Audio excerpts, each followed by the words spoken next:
Good evening. Every Tuesday, we bring in immigration updates that covers almost all the employment immigration aspects from 5 to 6, and we take live questions. We take almost 50 questions plus. Emily, what do we have today to discuss? Yeah, today we want to talk about S3291, the bill that was introduced into the Senate to eliminate the per country limit.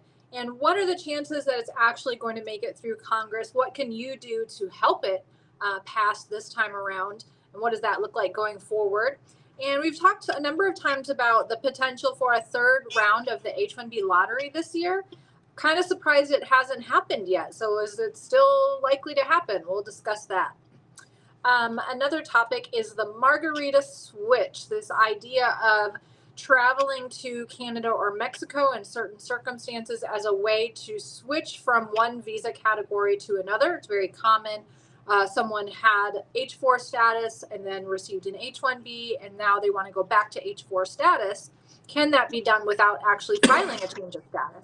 And then lastly, we'll talk about job changes after the I-140 approval, the timing that you need to be aware of, and what the impact is depending on when exactly you make that job change. Emily, as we have been discussing for past 4 weeks, from November 13th onwards, this bill has been introduced in the Senate. We've been advocating very much. You are the first one to draft a letter to the, so that people can use to write the congressmen and senators. So how much reception that you have received, though? I mean, we have TV Asia, we have people from YouTube. How many people have clicked on that link, though? So yeah, I've been kind of keeping track. So this, the template letter is on my blog, immigrationgirl.com. We have the link on YouTube.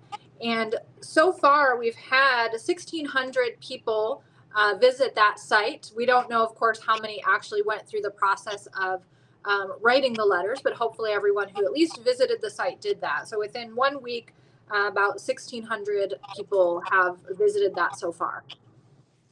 Emily, for the bill to be passed, so last time it came very close. It passed through the Senate, it passed through the House, but it missed because there were some differences between the House bill and the Senate bill, with some Chinese provisions that have been added to that bill, which probably were not concerning the employment-based immigration mostly, though. But let's not get into the politics. So it came very close, I mean, as close as it can, to pass the bill. Now, unlike previously, this time it's been introduced in the Senate, which is a very good news. Immigration supposed to be historically been always introduced in the Senate rather than in the House. Now, what do we do to make people motivated to write the letters? Because they're always, oh, nothing is going to happen. I've written previously, nothing is going to happen. Every time we have seen improvement about the bill. We have more people supporting in the Senate, more people supporting the Congress. Every time it has been a bipartisan bill. Nowhere it was a unilateral bill coming from either Republicans or the Democrats. But our guys are not supporting what they are supposed to do. What can we do to it? Yeah, we definitely need people to reach out right now to their senators, because this bill has only been introduced in the Senate. We don't have a House version yet. But we need people to think about how this bill will impact, or how the lack of this bill is going to impact them through their whole lives. How is it going to impact their kids? We have people whose kids are now aging out and they're not able to receive the green card with the parents. We're having people that are deciding to move back to their home country or move to Canada or go to other places. And it's, you know, I feel like there's a lot of just lack of willpower. People complain about it and talk about it, and everybody talks, you know, there's tons of posts on Twitter about it, but people aren't actually taking action, and we need people to take action. You've got to reach out to your senator using the template letter or any other template you'd like to use. Meet with your senator, actually go there and talk to them, share your story, get your kids involved, especially if they're at risk of aging out. You know, the legal dreamers, they have done a really good job of advocating for themselves, and there are a number of bills that have been introduced to help them. This bill would help them as well. So we just need people to work on getting more allies. Different groups can help with this. I think it's maybe not great to just rely on one group to do all of the advocacy effort and let them take care of it and assume that it's their job and they're going to do it. It's got to be every single person who's impacted and wants this to change needs to get involved. We request all the people to write the letters, not only write the letters, keep it on the Facebook, the link though, and that you have written a letter to the congressman or the senator. Please keep that so that you promote it among your friends, because some of your friends also are in the same need as you are. Even if they don't need it, I mean, they've been through this process, they know what the pain it is, and they don't want people like you to have the pain. Most of our audiences, at least 80% of the audiences, would like this bill to be passed. We are not asking them to discriminate among other people. We just want equal status for everybody. This bill reduces, this will kind of eliminates, not totally, but to an extent, it eliminates the per country quota limit. If this bill passes through, the priority dates will move very fast for the people who have been pending for a long period of time. Next week, we expect all the people to write the letters. Emily, this is also the time most of the congressmen will stay in their constituencies right now, instead of staying in the Washington, D.C., because there's no Congress going on at this, particularly in the month of December. Most of the time they're in the constituency. This is a time where people are more thinking about charity, or people are thinking more about good things to be done in the Christmas time. So you need to go and ask them at this point of time, look, we have been suffering at this point of time. The congressmen, the senators are there. Please try to make an appointment. Go as a group, 10 people going together and discussing with the congressman. You sometimes may not meet directly with the congressman. You sometimes may not meet with the senator, but you will be meeting with the staff of the people. But they will make a note. 10 people came in. They all live on our constituency. They came in. They will make a note of that thing. Please try to do the grassroots level. Don't rely on other people doing the job for you. You need to work on it. If you want the priority date to move, please work on it. Emily, H1B Third Lottery, I mean, we were expecting, we projected that probably it is going to. If the H1B Third Lottery is not happening, will we come to know at any point of time? Will the USCIS tell us, no, we're not conducting any more third lottery? Yes, at least in the last 2 years with the electronic registration, they do come out and actually change everyone who has the registration from submitted to not selected.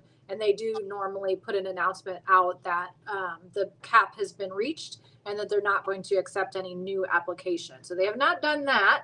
I would have thought that they would have done the third round by now, since it's been 28 days since the filing window closed for the second round. They should know, I would think, how many petitions they've received at this point.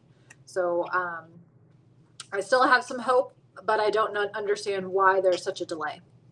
Yeah, unlike previous years, though, we have seen a lot of people who have got selected in the H1B lottery did not file. I know one company that filed 2,000 H1Bs, and I don't know how much they got selected, but they didn't file a single H1B. Hopefully they got selected, about 200, 300 of them. They didn't file a single of those H1Bs. We find these companies where they filed multiple H1Bs, which we know is a fraudulent thing. And then they didn't file the H1B because of the revocations, the prosecutions, the permanent bar on the people who have filed the multiple applications where they can ever come back into the United States. So if that's the reason why we expect a third lottery. Now, if any of you guys were involved in any companies where it was a third, where your company has filed multiple registrations, either for you with one company and some other companies also you filed, you definitely need to contact a lawyer. But we do expect, still I'm expecting that there will be a third lottery. It may happen a little bit later. That's what I'm thinking. Maybe somewhere in the month of December it may happen. It's about the Thanksgiving time. Right now it's over. Most probably by the end of this week or early next week is what I'm expecting. Or we may come up with a notification from the USCIS saying that they have reached enough H1B applications that they don't have any space to go forward. Emily, let's discuss about this Margarita switch. Let me explain the question to you, and why don't you explain what the Margarita switch is? Let's say I am on H4 and I got my H1B approved right now, starting from October 1st. My H4 is valid until 2025, but my H1, which was approved in October 1st of 2023, is valid until 2026. But now I am in November. I don't want to do this job with the same company, but I am an H4 EAD. I'm an H4 EAD until October 1st. On October 1st, I'm an H1B. Can I do a Margarita switch by just going to Mexico and having a Margarita and coming back in H4? Can I switch it? Or should I come to you, pay the money for the H4, legal fees, filing fees, legal fees for H4, legal fees for the H4 EAD, file the H4 EAD, and it takes approximately anywhere between 2 months to about 6-7 months for me to get the H4 EAD? Or can I just go to Mexico, have a Margarita, and come back? Is that allowed? Yeah, I would definitely vote for the Margarita. That sounds a lot better. So yes, you can, if you have a valid H4 I-94 that is not expired, and you have a valid H4 EAD, even though you got a change of status to H1B that also has a valid I-94 on it, you can travel to Mexico or Canada, but Mexico is a little easier, for less than 30 days and not need to get an H4 visa stamp, and can come back showing your H4 I-94 and be let back into the country in H4 status. So that's a much faster way to get out of H1B and back to H4. And your H4 EAD is still valid. It's valid until it expires. Now, of course, you couldn't use it while you were in H1B status, but once you get back to H4 status, you're basically reviving that EAD and can go to work for any employer using your H4 EAD, and now you have the H1B in your back pocket. Emily, in this situation where I came back on H4, can I move back to H1B at any point of time? Yes, that's the other great thing. If you are going to go back to the same company and the same type of job and all the details of that petition are the same, and it has not expired, you could use the Margarita switch to go out to Mexico, have a Margarita, and come back showing your H1B approval. What if I want to move to H1B after 5 years? I will stay on H4 EAD. Can I move back to H1B to a different company? Yes, in that situation, though, you've got to file it as a change of status because your previous H1B has expired. Do I need to go through so the you don't lottery? have any. You don't have to go through the lottery because you received an H1B approval in the previous lottery that was a change of status, and that change of status actually took effect.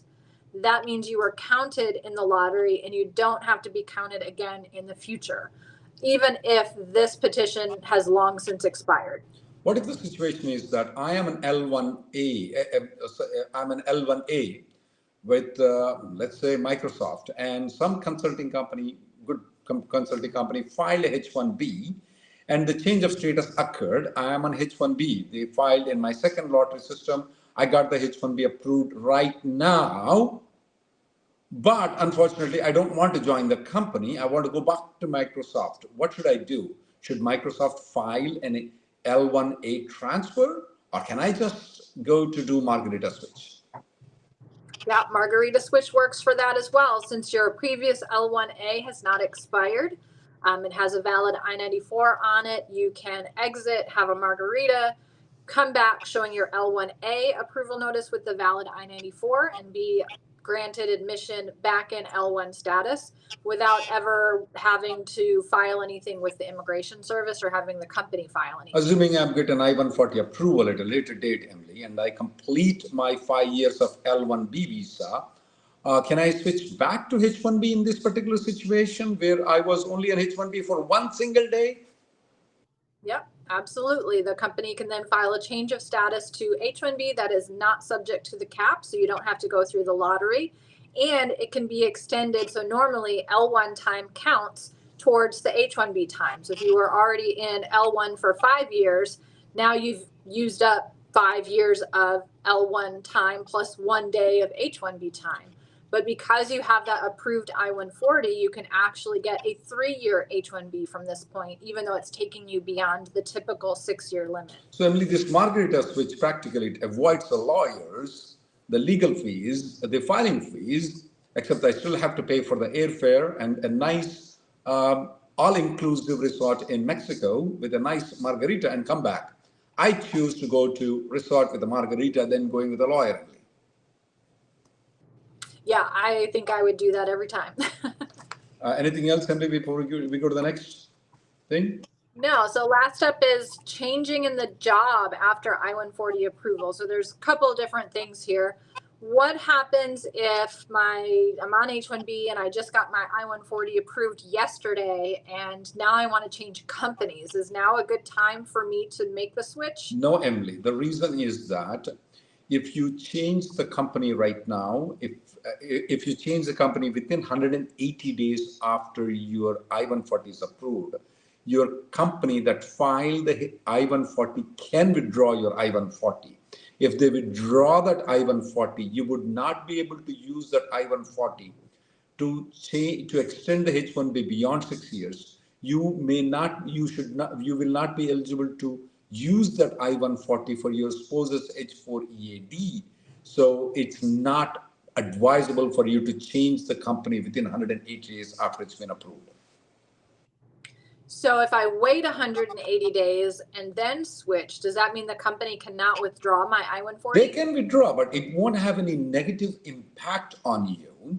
Even if they withdraw after 180 days, Emily, you can use this I-140 to move to company B on H1B, and you can move from company B to company C using company A's I-140, which was withdrawn after 180 days, and from company C to company D using company A's I-140 approval, even though there is no labor I-140 for company B and company C. From company C, you can do it to company D, company E, company F, all the way to Z using company A's I-140 approval if it's been withdrawn after 180 days. That belongs to, as long as the company does not withdraw within 180 days, Assembly, that I-140 belongs to you now. You can carry it to company B, C, D, E, F, G, H, I, J, or whatever, not Z. You can do that. And even when you move from company C to company D, you can get your spouse H4EAD using company A's I-140 approval because it was not been withdrawn within 180 days. So there is a great advantage that if the I-140 is not been withdrawn within 180 days. A lot of people right now, Emily, are coming to a very crucial stage of the perm is taking a long time, but I'm still telling them have patience. Even after the I-140 is approved, wait for 180 days. And it is strategically very advantageous for people to do premium processing of the I-140 because if the premium processing is done, let's say I-140, you get the premium processing, gets approved in 2 to 3 weeks. Then the 180 days starts from the time it's been approved. But if you don't do premium processing, the I-140 gets approved in 7 months. From there, you have to count the 180 days. So it's strategically very good for you to get the I-140 approval in premium processing. So if I can use that I-140 to transfer to company B and company C and company D all the way to company Z, at what point do I need my new company to file a new perm? Only when the priority date becomes current. At that point of time, you would need the new company to file the labor and I-140 to file an application called 485 application. At that point of time, you may need the labor and I-140 for the company for which you're working. All right. Anything else on that? Right now, if anybody is contemplating on moving to companies at this point of time, please consider this very seriously. If your labor certification process is in the process, don't move to a new company. It's not the right time for you. The labor certification I-140 process, the total time it's taking is more than 2 years if it's from the scratch, though. So be careful on it. Previously, we used to say, yeah, you need to apply for the labor certification.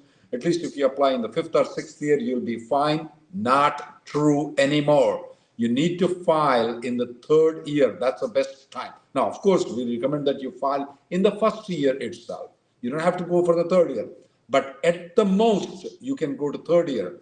Otherwise, what will happen, Emily, to all these people will be that if they don't file the labor certification, they will be coming scrambling. Oh, my 6 years is ending. My I-140 is not getting approved. How much time I have to spend outside the country? Yes, there are ways you can consult us. We will give you some solution, but we don't want you to consult us. We want you to get the labor and I-140 as soon as possible. But if you come to the 4th year, though, what we recommend you at this point of time If the labor certification process has already not started for you, consult a lawyer immediately. There are some very quick solutions that we can tell you if you are in the 4th year. But if you come at 5 years and 11 months and 10 days to us, we will have very less solutions, and those solutions will be very hard upon you, upon your company, upon your family. But if you come to us at 4 years, the solutions may be much better. We may tell you to change the company if required. We may even suggest some of the companies that may have some advertisements done, ready to file for the labor certification. We may tell you to file a labor certification from a company that you're not working at this point of time. There are many different novel solutions that are there, but please don't try to come in 5 years and 11 months and 20 days. Don't come to us at that time. We may not have good solutions for you at that time. All right, time to go to some questions here. So Mahir asks, can we expect to hear about the 3rd round of the lottery by Friday this week? I don't know if I would put a deadline on it. We were thinking it would be before Thanksgiving based on the last time we had a 3rd lottery. So I think this year is just a new year and prior timelines mean nothing. So it could be anytime.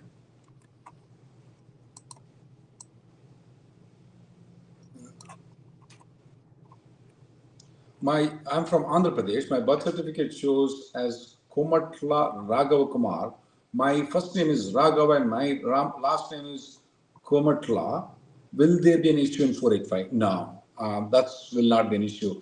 Believe me, you guys don't even know my name. My name is not Rahul Reddy. My birth certificate got messed up and my name is being changed a little bit based on the birth certificate. So it's okay. It won't cause any problem. You will still get the green card. You will not have any problem.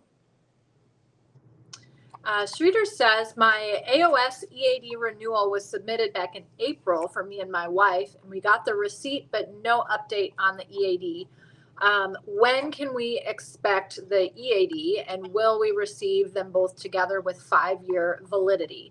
The EAD processing time is all over the board for people who are filing renewals. This week, we received a bunch in the mail yesterday and today. Some of those were filed within the last month and they're already approved. Some of them were filed over 6 months ago and are just now getting approved. So there's no rhyme or reason to it, but the good thing is every single one of them has been issued for the 5-year validity. So it really just could be any time now.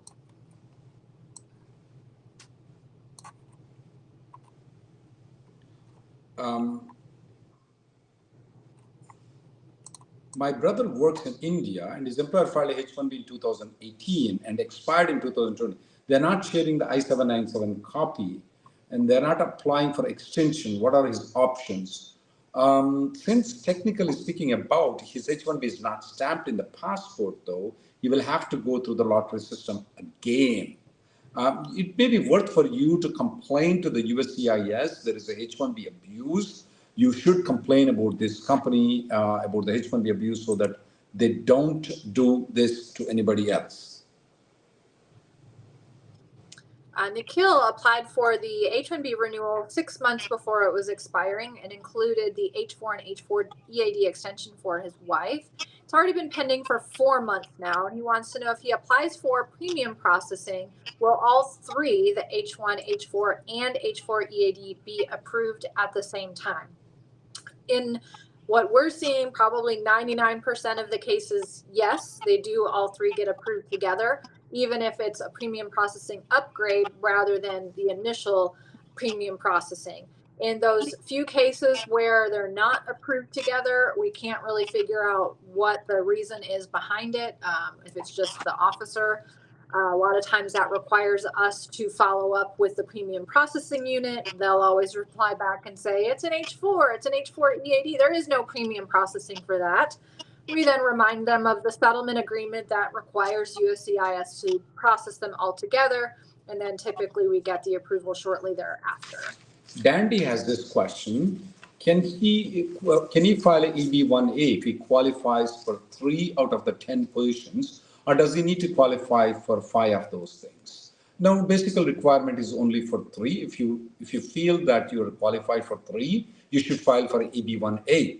By any chance you get a denial of the EB1A though, you will get another chance to file at a later date when you think so that you are qualified more. You can always try to file again for the same EB1 category, adding some extra qualifications that you've received afterwards.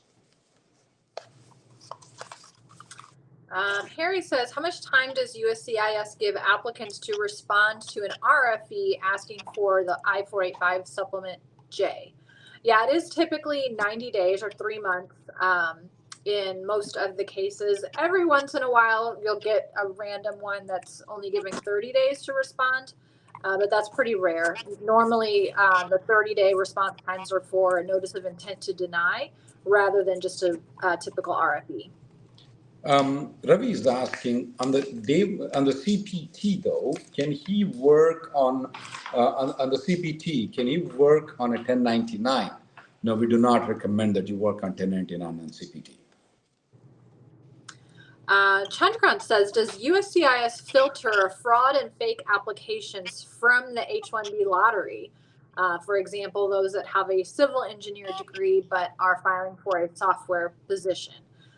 Well, I wouldn't necessarily say those are fraud or fake filings just because they have the civil engineering degree, because they might have experience that can be combined with that degree to get them the equivalent of a computer science degree. But no, USCIS does not kick out any of the fake or fraudulent or applications that don't actually qualify. So the lottery is random. They don't ask for any education information except for whether you have a U.S. master's degree to put you in the master's lottery versus the bachelor's lottery. Beyond that, there's nothing submitted to show how this person qualifies or that the company qualifies. So the lottery is completely done just based on minimal information. And then it's when the actual petition gets filed is when they determine whether there are problems and they deny. Now, if they deny a whole bunch of them, that typically is taken into account when they've decided how many to select in the first place. So it doesn't necessarily mean they're going to go back and add more because they've already considered their normal denial rate. I think this year's denial rate is probably going to come out a little bit higher. We definitely have a huge number that are not filing, so the non-filing rate is going to be higher, which is why we think there's going to be a third lottery. But no, when they do the lottery, they do not go through anything. All they're looking for is actual duplicates or cases where for some reason the payment didn't go through. Those are the only ones that they kick out of the lottery. Changila has asking this question for the domestic stamping of the visas in the United States. They said they're going to introduce 20,000. Yeah, that is right. We don't know when they're going to do it. They definitely are going to do it 20,000 soon. But as soon as they announce it, the process, please, we will update you. I mean, this Tuesday update, we try to cover as much as things that are new, especially if there's a domestic thing which is there right now, we're going to cover it. We are expecting it, but we don't know when it's going to come out. Vinod has this question. He worked with company A in India, and he is now working with company B in United States. Can he move back to company A and get the EB1C approval? Technically, the answer is yes, but it depends on how much time that you worked with company B after coming into United States. So you said that after coming into the United States, you work for a file for a company A, then you move to company B. So the time period that you worked on company B, if it's more than 2 years, you may not be qualified for filing an EB1C with company A. Question, EB3 unskilled 485 is pending due to retrogression. I have an approved EAD working for the sponsor right now, but I want to start a business using my EAD and open my own LLC. Can I do that? Potentially. So the EAD is unrestricted, meaning that it authorizes you to work for any company, including your own. But you also need to make sure that you are eligible for your 485 to actually be approved. So you need to continue to have the job offer that you were sponsored for. So if you were to stop working for that company, are they going to withdraw that job offer? If it hasn't been 180 days yet since you filed your 485, that can be risky because you don't yet qualify for AC-21 to move your green card process with you to the new employer. So if you've waited 180 days and you're moving to a new company and that company is similar to the job that you've been offered, you could do that, or you can do two jobs at the same time. The one that has sponsored you, continue with that, and also open your LLC on the side. Shubham Sharma from Facebook has this question. His perm is filed in November 2022, but no updates on DOL. The website of the DOL says that they are adjudicating the applications in December 2022. The government lies. Repeat again, the government lies. Officially, they do lie. No, they are not processed. Not all the cases that were filed in November have been approved. There are some cases that were filed in November that are still pending. But I don't think so. We have any cases that were filed in October are still pending, but we know that cases that were filed in November are still pending. Raja Vamshi from Facebook has this question. Can I travel to India while H4 extension is in progress, have valid stamping until June 2024? Yes, you can travel. Since you have a stamping until June 2024, you can travel and come back into the United States. Now, assuming that your spouse's H1B is already approved, though, I mean, practically you can show the H1B approval when you're trying to come back into the United States and try to obtain an I-94 until the H1B expires. So that's, I don't see any problem with that. And I don't see any problem with travel either. Sri Harsha says, can we get an additional copy of the I-765 EAD approval notice? And if yes, where should we apply? My wife has lost the original document. You don't really need it for anything. If you have the actual EAD card, you do not need that approval notice for anything ever. I've never had any government person ask for the original I-765 approval notice.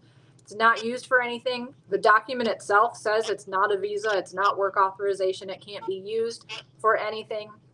So there's no reason to worry about it. I would not try to get it.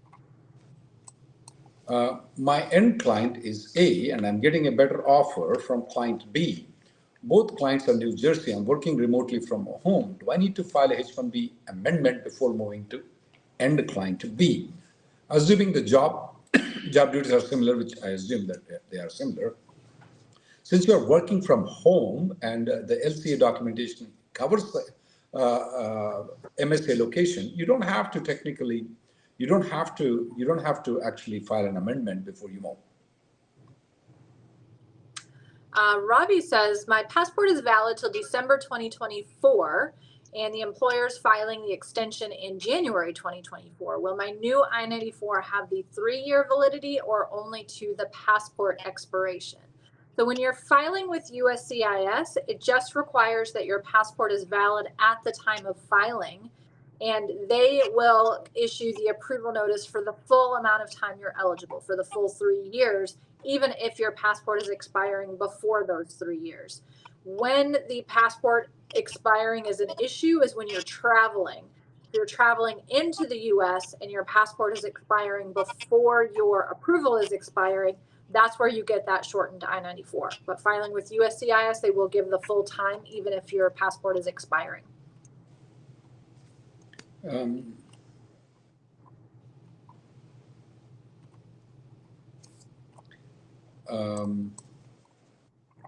What are the stages at which the perm faces a potential denial? Can I know it early stages though? Most of the perm labor certifications don't get it denied, but if an experienced perm lawyer does look into it, they can tell whether it's going to be denied or not.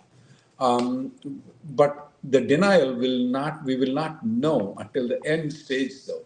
So if you file a labor certification November of 2022, when will we come to know when it's going to be potentially denied? It most probably will be October of 2023 or November or December of 2023. We won't come to know before.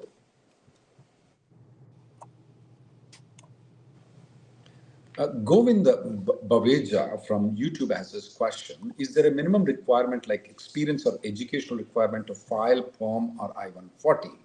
Govinda, it's a bit complex question though. When we file the labor certification, we have to qualify, is it going in an EB2 or EB3 category? Let's say, for example, we are filing an EB2 category, the position must require master's degree or bachelor's plus 5 years experience. Otherwise, it won't qualify for the EB2 criteria. When it comes to the EB3 criteria, though, there are two criteria that it has to meet. Either the position must require at least a bachelor's degree or 2 years experience. It's not and, it's or 2 years experience. When it comes to EB2, it's master's or bachelor's plus 5. When it comes to the EB3, it's bachelor's or 2 years experience. Shulam says, my perm was filed November 2022, but no updates from DOL. The website says they're processing cases filed in December 2022, which is obviously after yours was filed. Yeah, that is normal, although it's they claim they're processing cases filed in December 22. They are still working on cases filed in November 22 as well. So that's still considered to be within the normal processing time. It has to be 3 months beyond the date yours was filed for it to be considered outside normal processing. Okay. Anil Kumar, I have traveled after applying I-130. High chances of rejection. What should be done? Well, simple. File it again. Don't wait until it gets denied. The filing fees is 0. And a lot of the lawyers charge very minimal amount if you use them to file for the advance parole. So file it again. Don't wait.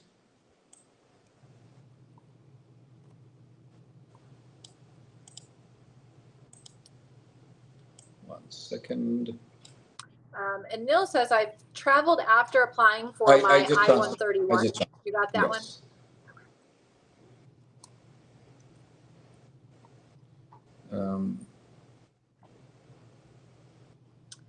Sai says, I got my I-94 up to my passport expiration, which is March 2024.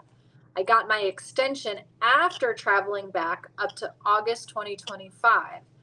Do I have to update my I-94 or is it okay because I got the new extension? So I'm assuming that you traveled into the US and got the I-94 online that's valid till March 6th, 2024. After you entered the US, you then filed an extension with your employer, and that extension was approved until August 2025. That extension is your new I-94. It'll have a little card on the bottom of it. So you don't need to take any action until August 2025 now, because your extension was applied for after you got the shorter I-94. So just make sure it's always the last I-94 issued is the one that controls. So if your first I-94 was the short one from your entry and you got a new one after that that's valid for longer, the new one controls and you're good to remain till 2025. Chandra Kant has this interesting question. He's an H4 and he wants to convert to H1 when his priority date becomes current, as his priority date is earlier than his wife. I'm assuming their intention is to file the 485 application as you, the main applicant. Technically speaking you don't have to be an H1B to file the 485 as a main applicant. On a H4 EAD, you can file as an adjustment of status as a main applicant. You don't have to convert yourself into H1B. H4 EADs can be the main applicant also. Arun Maluk, after I-140 approved, can I apply EAD for my wife along with my H1B extension or separately? Arun, it's advantageous to apply along with the H1B extension. I would all H1B, H4, and EAD. It's more advantageous. You can file it together. You should file it together. Jay says, am I eligible to get AP and travel abroad even if the priority date is not current, but the filing date is current? So as long as you have filed the 485 and it remains pending, you're eligible for AP. even if your final action date has never become current. It's just having a pending 485 is what makes you eligible for it.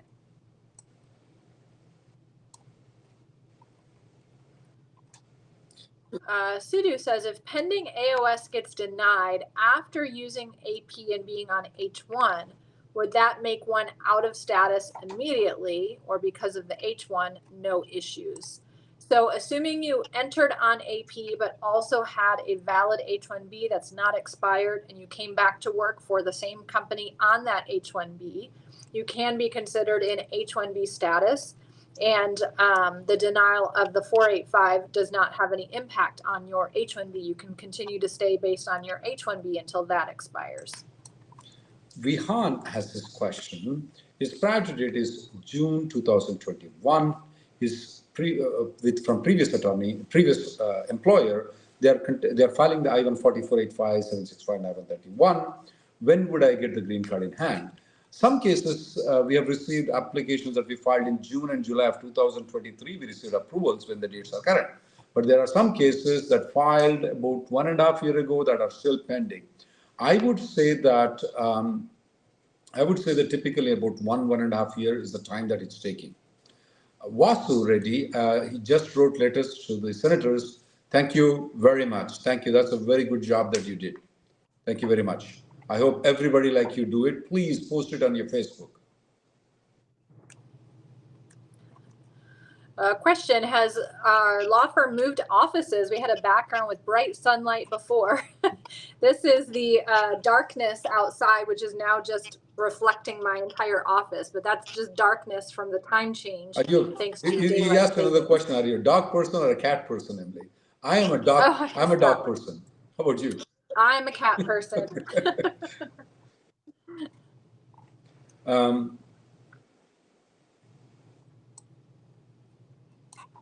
Questions I'm looking at. Jay Kumar has an interesting question with regards to the lottery system for the 2025 fiscal year. Is there an increase in the registration fees?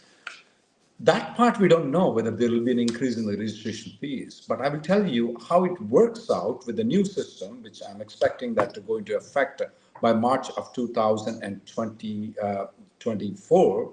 The way they are working out is that, let's say if, for example, you have a job offer from Apple and you're working for Microsoft.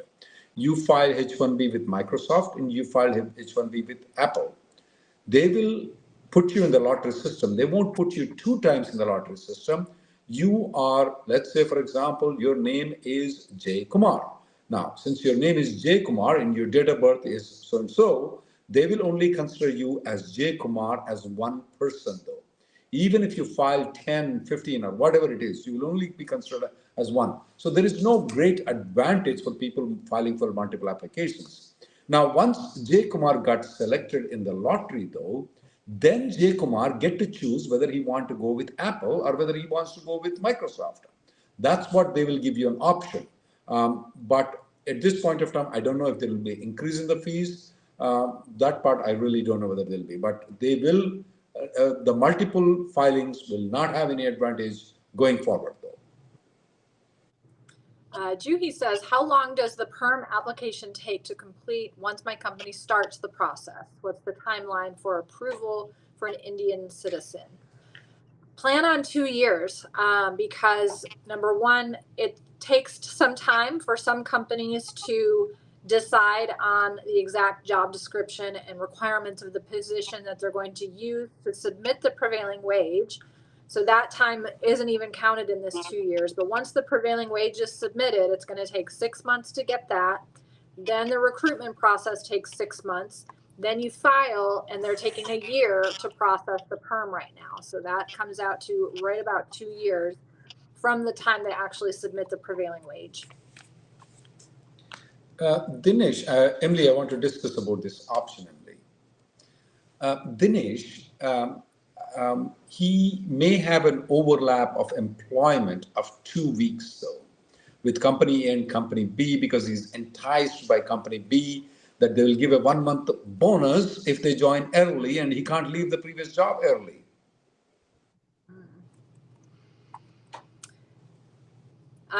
Yeah, the transfer if the transfer is not filed for concurrent employment, that won't work. What if somebody has already done that, Emily? What is the solution for it? How do they cure it? Yeah. Can they do the Margarita magic that works? Yeah. So you need to, once you have your transfer approved and you have that valid I-94, if you travel and come back in, that basically cures that type of violation to allow you to later file for adjustment of status and receive the green card, even though you had unauthorized employment prior, because there's a special provision called 245K, which can allow the government to overlook up to 180 days of being out of status or violating through unauthorized employment or things like that.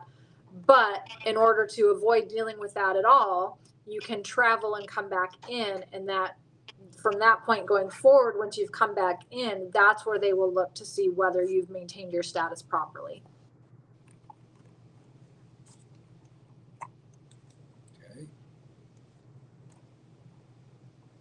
How long is the advance parole taking to get the approval? This question is coming from Brahmanjali Hari. It's taking anywhere between 2 months to 17 months. That's a very lengthy period. But one thing is, good thing that's going on right now is people are getting 5 years EAD in advance parole, which is actually very good. 5 years of EAD in advance parole, guys. Yeah, in today's mail, we got a bunch of advanced parole approvals that were filed in December 2022. Yeah, but they all got approved for 5 years, is that right, Emily? Yeah.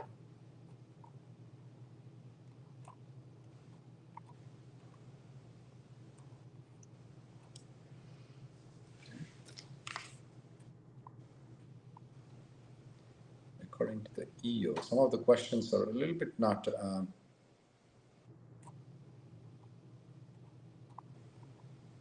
The question from Chandra Kant Rajapurohit. I see that US has issued more than 65,000 H1Bs between 1999 and 2003, which could be the reason for priority date backlogs from 2005. Is there any way we can file a lawsuit to increase the GCs proportions to the H1B? Though, Chandrakant, these things are all done by the Congress. They have an authority to do it.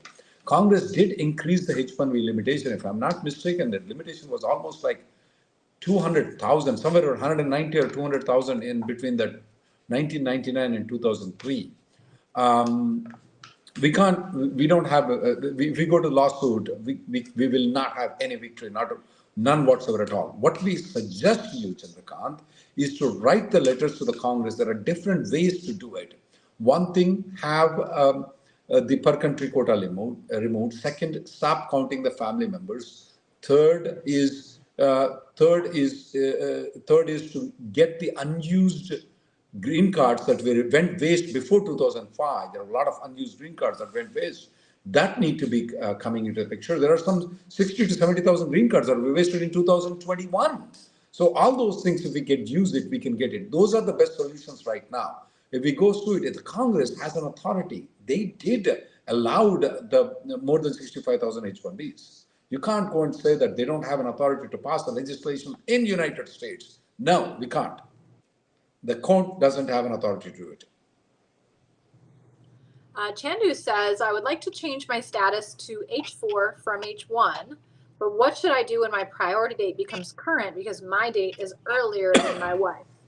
So that depends on whether the company that sponsored you for your I-140 with the current date, is that job still available to you so that you could file your 485 based on your job offer. So to file the 485, there's no requirement that you be in only H1 status. You could be in H4 status and still file the 485 in the employment-based category, as long as the job offer that was used for that perm labor certification is still available to you and you intend to take that job when you get your green card. So you could potentially still proceed with that. But if the job offer is no longer available, then you would not be able to use your priority date, would have to wait until your wife's becomes current.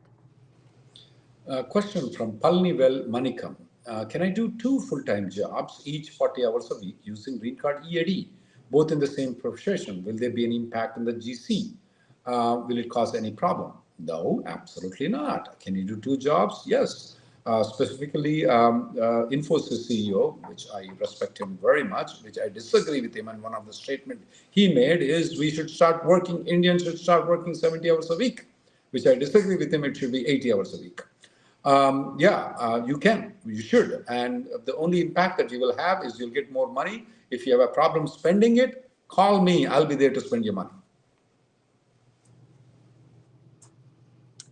BG says, what does it mean for advanced parole when CBP paroles you for just 1 year? What happens after 1 year? Yeah, it's a very common question. So when you have a pending 485, you're eligible for advanced parole. And when you travel on that advanced parole, when you come back in, CBP does only give you a 1 year I-94.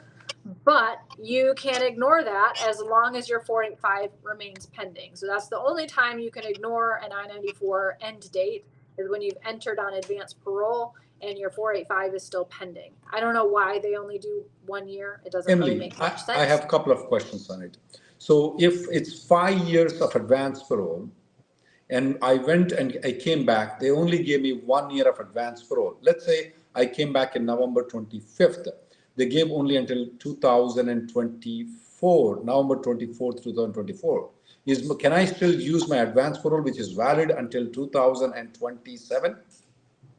Yes, no problem with that at all. Okay, what if my advance parole is expiring in April of 2024?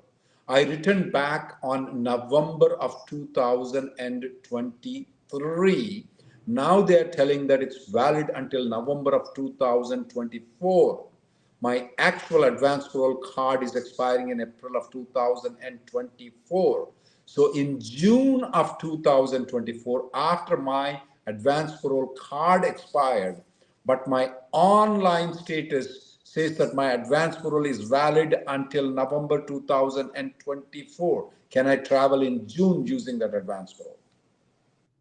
No, definitely not. So that I-94 just determines how long you can stay inside the U.S. It doesn't determine how long you can, when you can exit the U.S. and be able to come back. So you have to have the actual valid AP card in order to travel and return to the U.S.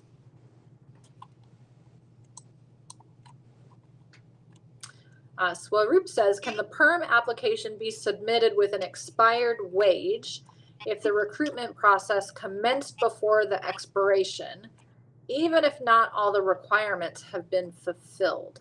So you can file a Perm using an expired prevailing wage only where the recruitment started while the wage was valid, but all the recruitment still has to be done properly. So long answer, no, that cannot be done because you have to complete all steps of recruitment before filing.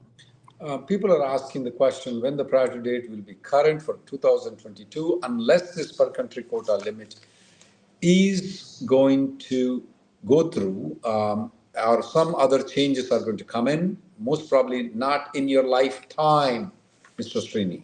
A question from Kumar from Facebook is asking the question. His E-AD and AP is expiring in October of 2024. How soon can he apply? He can apply 6 months in advance. The good part right now is that they're going to give it to you until October of 2029, which is 5 years from the time it's expired. So it's going to be 5 years next time you're going to get it.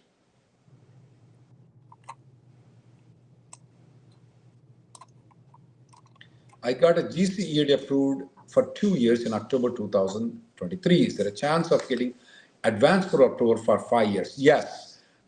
What we are noticing is all the advance paroles and E-ADs that were approved recently are getting approval for 5 years.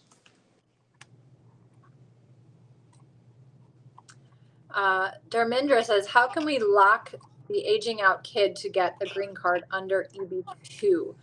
So for the child's age to be locked, the I-140 has to be approved and the 485 has to be filed now either based on the filing date chart or the final action date chart.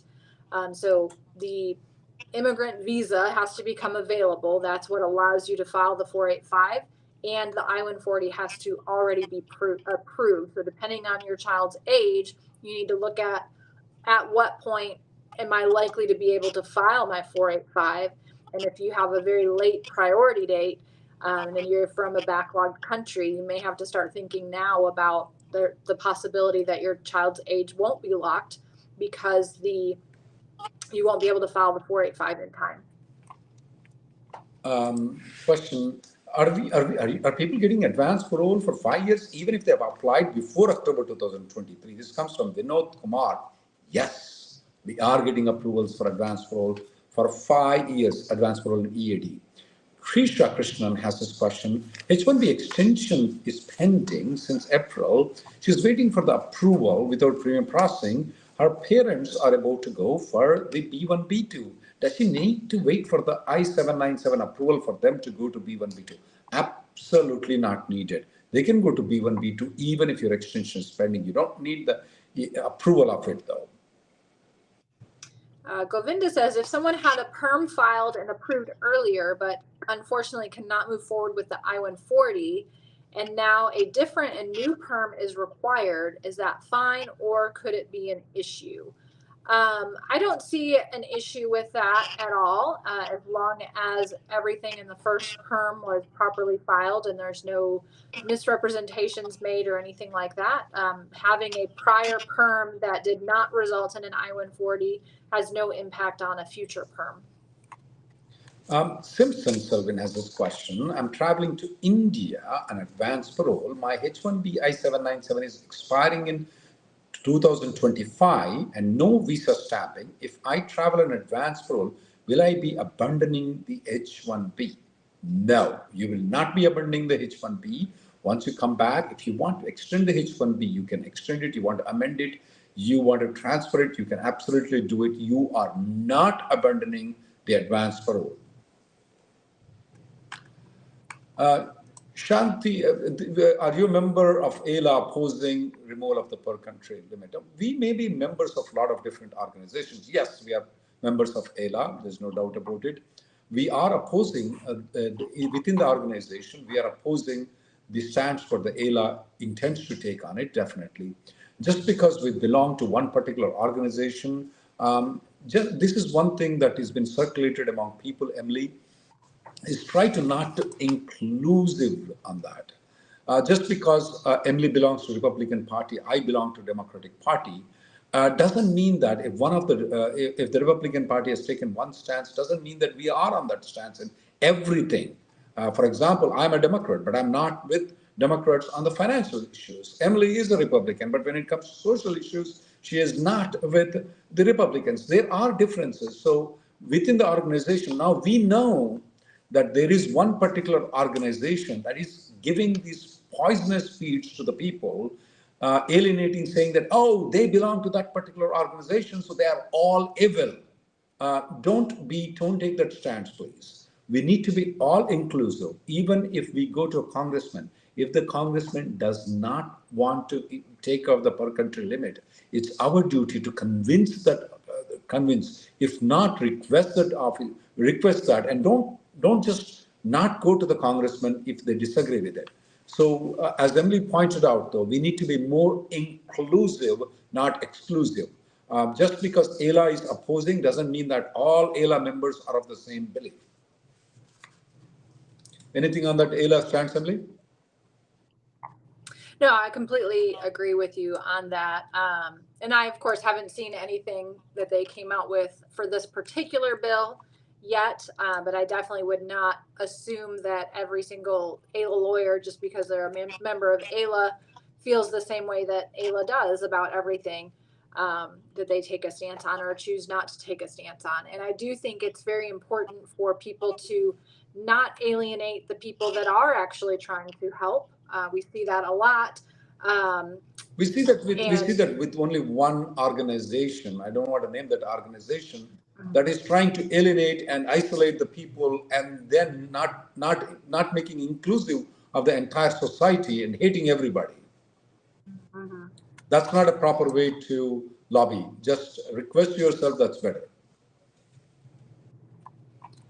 All right, I think we're out of time for today. So thank you all for joining us. As usual, we will be back next Tuesday live at 5 o'clock Central Time. And don't forget that you can set up a consultation with us or any of our Reddy and Neumann attorneys by going to rnlawgroup.com, and we'd be happy to help. And we do have a daily Zoom call that is daily, half an hour. We have free. You can come in. It will be more interactive. You can ask questions. The link is provided there. And don't forget to write letters to the congressman. Next week, we expect that all of you guys would be writing the letters. Those people who write letters to the congressman, and if you mention that, their questions will definitely be answered on a priority basis. Thank you.